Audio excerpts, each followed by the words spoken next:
So I found something really cool. Have a look at this. So this is a church. It's the Lighthouse Baptist Church. And it's right on the road here, as you can see. But the church is probably old, but it's not what you would call rustic. It's been redone, but what's interesting is behind the church. A really old cemetery. I speak some names so they are not forgotten.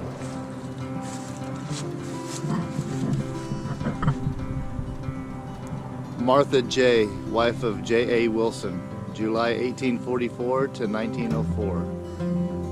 A good wife, kind neighbor, and a Christian woman.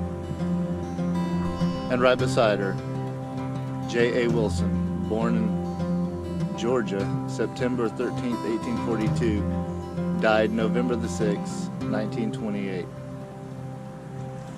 Now, as you may have seen from my original Down the Road episode, the countryside is just scattered with old cemeteries. The former generations who lived here and died here. And one thing I like to always point out is that the art and the craftsmanship that they put in these old tombstones. There was a lot of love put into these. J.A. J. Wilder, December 6, 1835, February the 8th, 1916.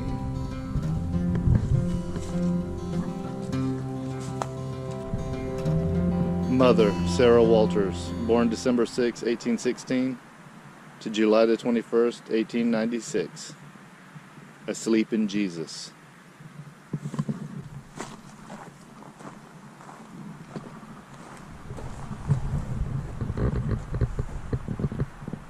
Mother, Mary Ann Walters, wife of J.A. J. Wilder, 1855 to 1923. Then the Jennings. Alfred Hampton Jennings, 1884 to 1960. Sarah Wilder Jennings, 1892 to 1971.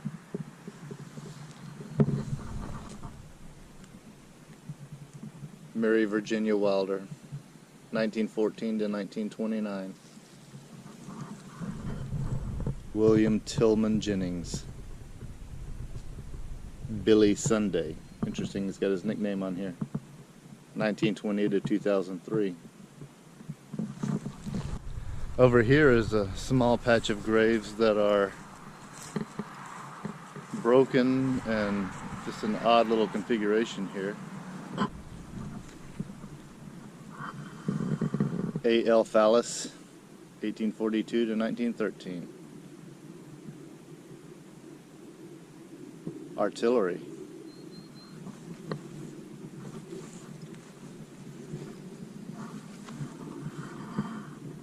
Mrs. R.S. Powell, born 1848, died 1917.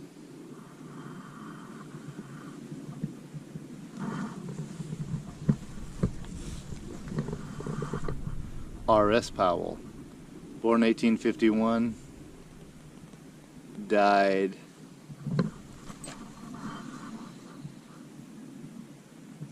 what is that? Something 15? Oh no. September the 13th. Can't make out the date. And always of interest are these that are covered with moss. Some kind of emblem.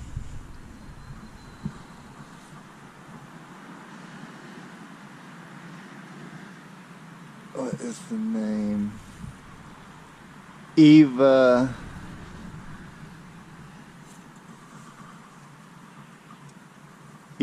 daughter of R.S. Powell.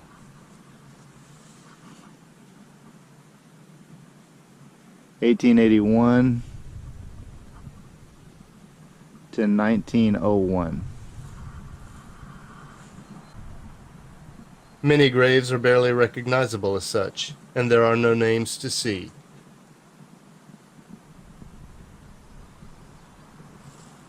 But flowers bring a little cheer to the place. Some names are a mystery only to be solved in some courthouse's records. These old cemeteries are of great interest to me. I don't know them, and my family is from this area, but these are people that I don't know. They're complete strangers to me. I've never even heard the names, really. But when you think about it, just as today there are people everywhere, some you know, some you don't. But these are the people that were the everyday citizens of this county 100 years ago. There's something there. Lindsay Clancy King, 1874 to 1948. And Mary Elizabeth King, Melton, 1875 to 1953. Samuel Amos Melton, 1880 to 1935. These people lived and died and saw a completely different world from the one that we live in today. Look at this.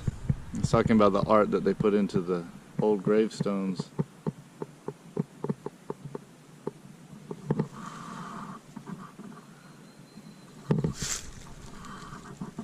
See if I can make out that name. E-U-R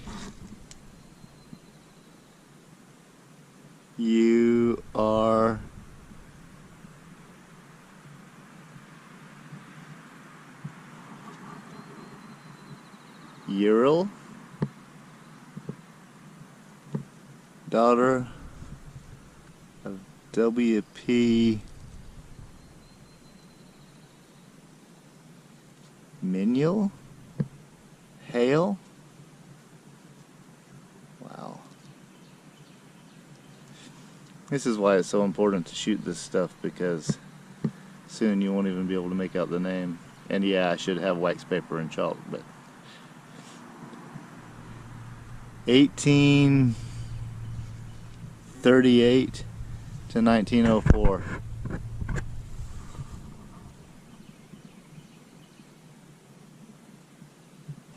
This might have some clues here.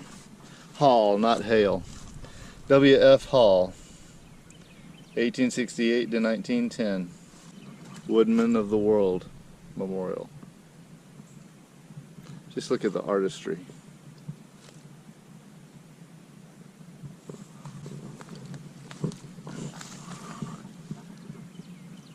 Minnie L. Kidd. Now the name Kidd sounds familiar to me. Minnie Kidd. Wife of R. Frank Hall. 1977 to 1912.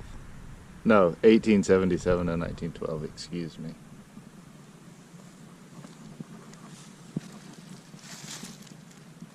And that must have been their daughter. Over here we have another plot. And here's something interesting. These graves have kind of embossed material to make their names stand out.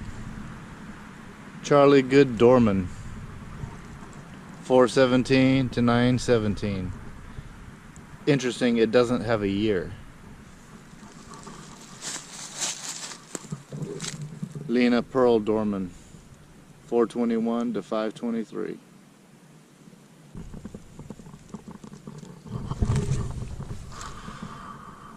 Francis E. Snyder, 1886 to 1952. B. Lowe Snyder, 1886 to 1930. Margaret Snyder, 1925 to 1929. Now with most cemeteries, you'll have, like what we've just seen, the more kempt part of the cemetery. But then, frequently what is the case is you'll go farther back behind it and you'll start to find ones that are less kempt, less taken care of.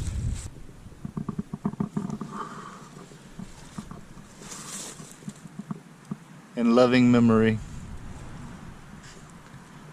Ida, wife of W.M. J. Dupree. Sorry for the broken speaking. It's kind of hard to make this out. Born in Sumter County, Georgia, January 10th, 1875. Died in Montgomery, Alabama, August 24th, 1906. Now that's interesting.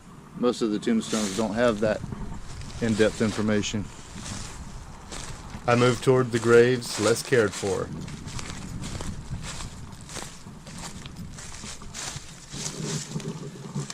And here we have the Chandler family, together forever. And you can see it's got trees and debris falling down on it. But this debris is pretty recent. Anna Morgan Chandler, 1868 to 1964. And this one,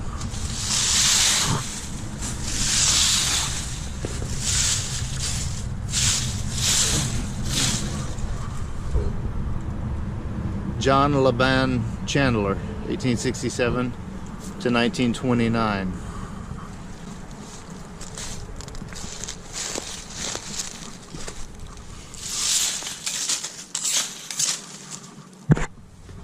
And Julia A. Chandler, 1891 to 1910.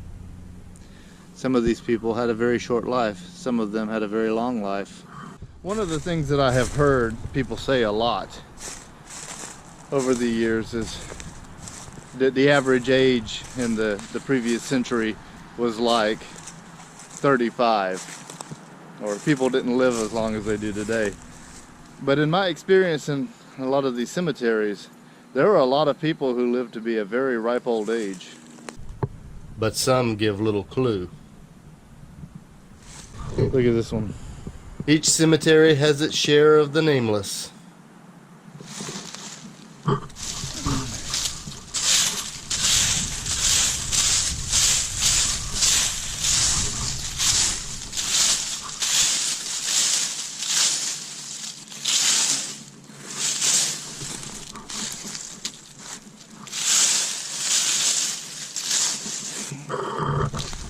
That one doesn't seem to have a name on it.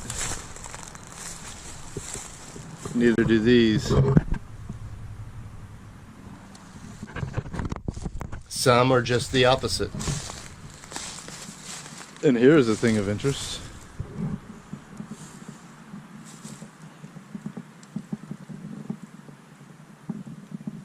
Let's go around here to the gate and see if we can get through it, as it's, oh,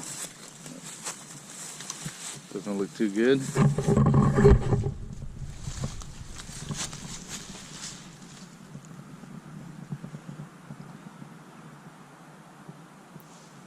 I debate entry. It's an entire tree. But you know what? I think I can get in here.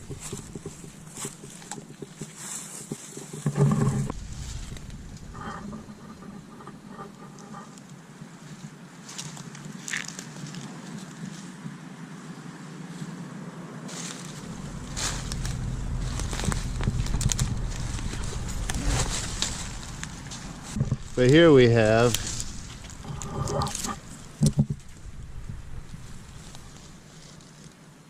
all right, let me see if I can get this for a second. JP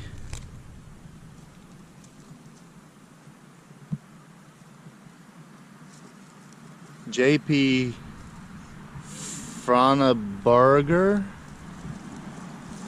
husband of Nancy Franabarger.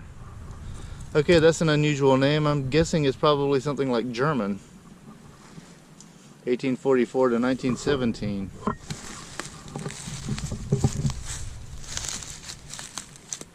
E.M. Franabarger, 1880 to 1917.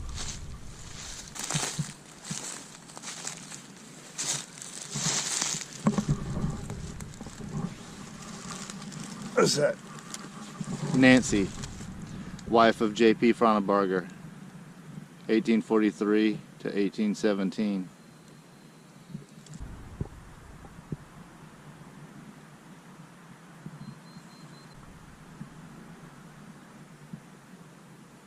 That one has kind of a frame over it, the Frauenbargers.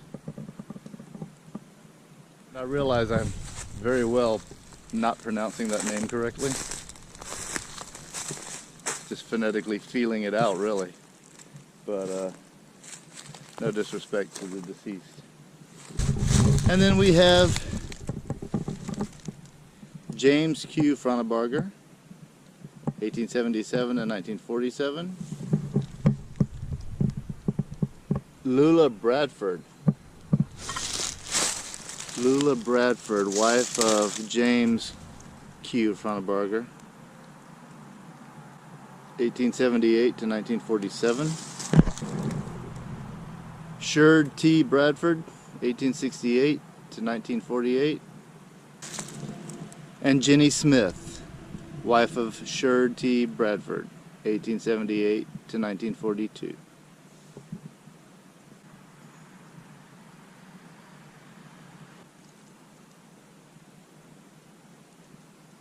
Now, as a kind of exploring personality, I'm always looking for tells,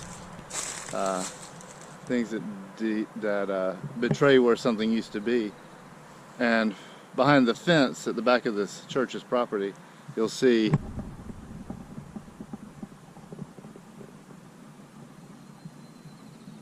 that tree. Looks like there was something here. I'm going to step out of this fenced-in area and leave them to rest. And this may be all of the graves out here.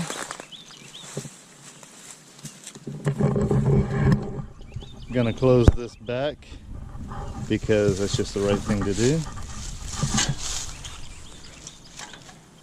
I'm going to walk down this road just a hair and see if I see anything over here.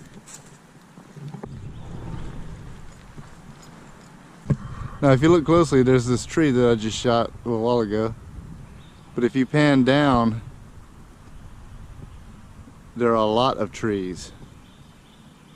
It's almost as though there was an orchard out here at one time.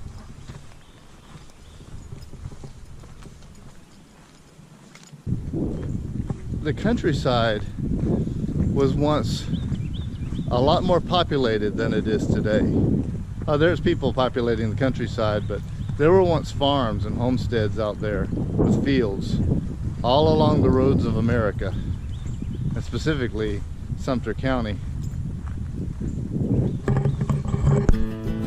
So we're a little farther down the road now. These trees. And here is what looks like it was once a driveway. And it's right down from the railroad. There's a railroad crossing 50 feet down.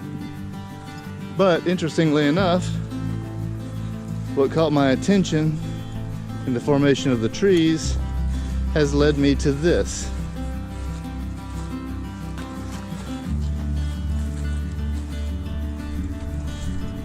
Lo and behold,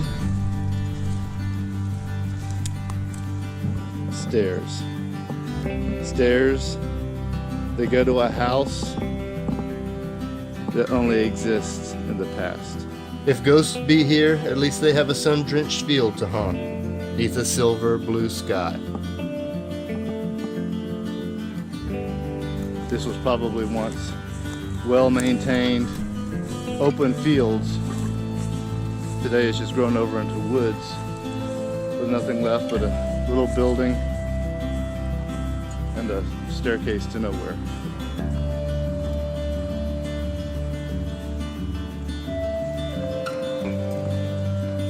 On the surface, it doesn't seem like much, but just a little imagination, and it's fascinating. I hope you've enjoyed this episode as we go and pay respects to those long gone, and we'll see you next time.